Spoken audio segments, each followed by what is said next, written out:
జ్యోతిషాస్త్రరీత్యా ద్వాదశ రాశుల్లో 9వ రాశి అయినటువంటి ధనుసు రాశి మిత్రులారా, మీరు మూలా నక్షత్రం 1, 2, 3, 4 పాదములు, పూర్వాషాఢ నక్షత్రం 1, 2, 3, 4 పాదములు, ఉత్తరాషాఢ నక్షత్రం మొదటి పాదానికి జన్మించిన మీరు మూలా ధనుసు రాశి వారిగా పరిగణించబడుతున్నారు. ఇక్కడ మీకు కూడా ఒక చిన్న ఎక్స్ప్లెనేషన్.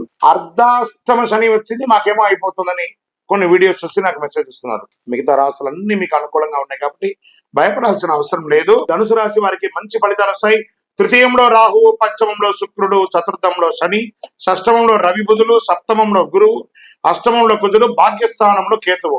అర్ధాష్టమ శని యొక్క దుష్ప్రభావాలను బృహస్పతి మరియు రాహు సహాయంతో, శని గ్రహానికి బృహస్పతి యొక్క చతుర్దశ కోణం, బంధువర్గ సహకారంతో చక్కటి వివాహ సంబంధాలు లభిస్తుంది. వ్యక్తిగత వైవాహిక జీవనంలో కూడా అపార్థాలు తొలగి విందు వినోదాల్లో పాల్గొంటారు. విలువైన వస్తువులు లభిస్తాయి. నూతన ప్రణాళికలు సిద్ధం చేసుకుంటారు. ఉద్యోగుల్లో సహ ఉద్యోగులు మరియు ఉన్నతాధికారులని మెరుగైన మద్దతు, తక్కువ పనిభారం ఉంటుంది. ఆశించిన ఫలితాలను పొందుతారు. నూతన కాంట్రాక్టులు, విదేశీయ జీవనం కోసం ప్రయత్నం చేసే వారికి మంచి అవకాశం ఉంటుందని చెప్పొచ్చు. నూతన పరిచయాలు, సమాజంలో గొప్ప వ్యక్తుల పరిచయాలు పెరుగుతాయి. ఆర్థికమైనటువంటి ఇబ్బందులన్నీ కూడా బయటపడతాయి. వ్యాపారాన్ని విస్తరింపజేయడానికి expansion of your business, industrial tour కానీ వ్యాపార టూర్ కానీ చేస్తారు. సంతకాలు ఏదైనా పెట్టేటప్పుడు జాగ్రత్తగా చేయండి అని చెప్పారు. ఆర్థిక లావాదేవీల విషయంలో తొందరపడి పెట్టుబడి పెట్టేటప్పుడు ఒకసారికి 4 సార్లు ఆలోచించి పెట్టుబడి పెట్టండి. స్పెక్యులేషన్ ద్వారా ఇబ్బంది పడే అవకాశాలు ఉన్నాయి. స్థిరాస్తులు కొనుగోలు చేసేందుకు ప్లాన్ చేసుకుంటారు. లోన్ పర్మిషన్స్ అవన్నీ వస్తాయి. ఈ నెలలో ఇల్లు లేదా వాహనం లేదా కొనుగోలు చేసే అవకాశాలు, వివిధ రకాలైనటువంటి ఆస్తి బస్సులు కొనే అవకాశాలు ఉన్నాయి. ప్రథమార్థంలో వాహనాల మరమ్మత్తు, ఇంటి మరమ్మతులు, వాస్తుపరంగా చక్కదిద్దుకోవడం ఇవన్నీ జరిగే అవకాశాలు ఉన్నాయి.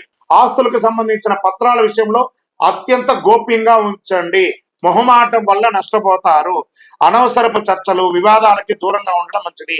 ఈ మాసాల్లో ప్రయాణాలు లాస్ట్ వీక్ ఆఫ్ జూన్ లో కాస్త జాగ్రత్తగా ఉండండి. రక్తము, ఎముకలకు సంబంధించిన ఆరోగ్య సమస్యలు వచ్చే అవకాశాలు ఉన్నాయి. విద్యార్థులకు విజయవంతమైనటువంటి పరీక్షలు, ప్రతి పనిలోనూ విజయం సాధిస్తారు. ఉపాధ్యాయుల నుండి మంచి లబ్ధి పొందుతారు. మీరు అందించినటువంటి థీసిస్ ద్వారా మంచి పిహెచ్డి ద్వారా చేసిన వాళ్ళకి మంచిగా ఉంటుంది. వేరే దేశాల్లో స్థిర నివాసం ఉండే వాళ్ళకి ఇది ఒక మంచి అవకాశం అని కూడా చెప్పొచ్చు. H1B కానీ, గ్రీన్ కార్డు కానీ, పర్మనెంట్ వీసా కానీ, సిటిజన్షిప్ కానీ ఇది ఒక మంచి సమయం అని కూడా చెప్పవచ్చు. రాజకీయ నాయకులకి ఇది మిశ్రమ కాలంగా చెప్పొచ్చు. షేర్ మార్కెట్ మిశ్రమం. మీడియా రంగం వారికి బాగుంటుంది. ఐటీ రంగం వారికి కూడా చాలా బాగుంది. వివాహం కాని వారికి వివాహాలు వచ్చే అవకాశాలు ఉన్నాయి. అదృష్టం రోజులు 5, 7, 10, 13. అదృష్ట సంఖ్యలు 5, 6.